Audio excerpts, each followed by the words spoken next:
Good afternoon. My name is John, the other brother. I'm honored to be here with all of you as we celebrate the remarkable life of Aldrich Glenn. A little trivia before we begin, or I begin. Most of you know him as Glenn.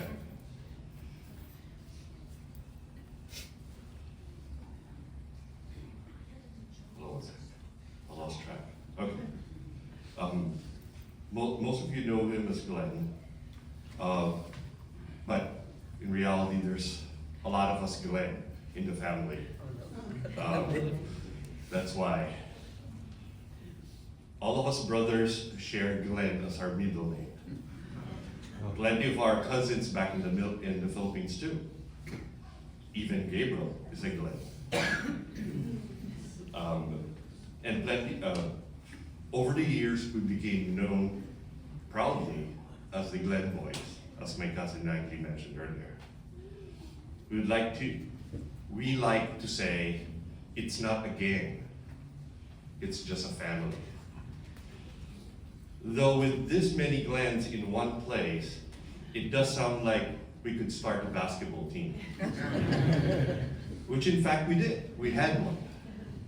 This is back in the Philippines.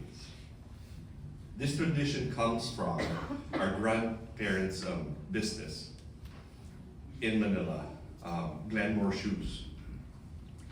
That little shoe shop was the main source of income for our families back then. So in a way, every time you call Aldrich Glenn, you're also tipping your hat to a pair of sturdy, well-made shoes. And if you knew Aldrich, you know he was a sturdy and well-made himself. When I think about Aldrich, I'm reminded how precious and yes, fleeting time can be. It feels like just yesterday. He first told me about his cancer. That was around 12 years ago. Having gone through my own medical challenges, I urged him to fight, to keep his faith going, and he did, with courage, optimism, and a smile that never gave up. It's hard to believe that someone so full of life is no longer with us. But even in our sorrow, we can find gratitude. God gave Aldrich those 12 extra years so he could be there for his children, Chrissy, during their precious formative years. Being a present and loving father was something he cared deeply about. And despite the toll his illness took, he showed up for them in every way that mattered. One of Aldrich's gifts was the way he brought people together. We're here. Some of us are meeting for the first time today, and others reconnecting after years of being apart. And it's Aldrich who made that happen. His kindness, generosity, fun-loving nature left a mark on all of us.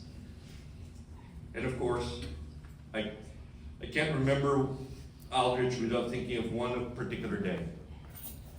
The time he dragged me and Ernest to a newly opened sushi buffet in Concord. Aldrich loved food, as a lot of people here know.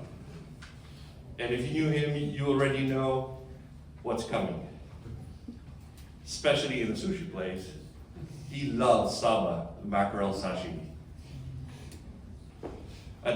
And since it's an all-you-can-eat place, he basically ordered like 3 big plates, this big.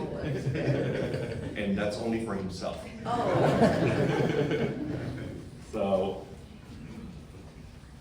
I swear the chef came out from the kitchen just to check if we were running some sort of saba smuggling operation.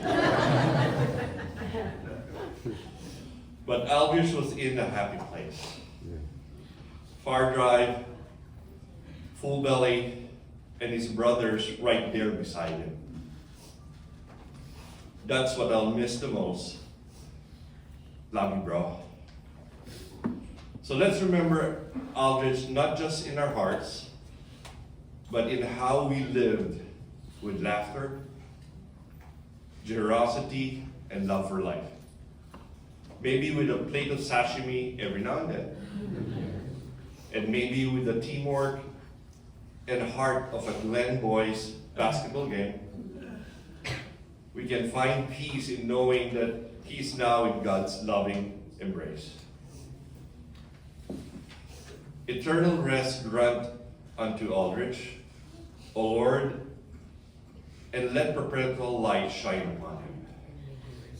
May his soul and the souls of all faithful departed, through the mercy of God, rest in peace.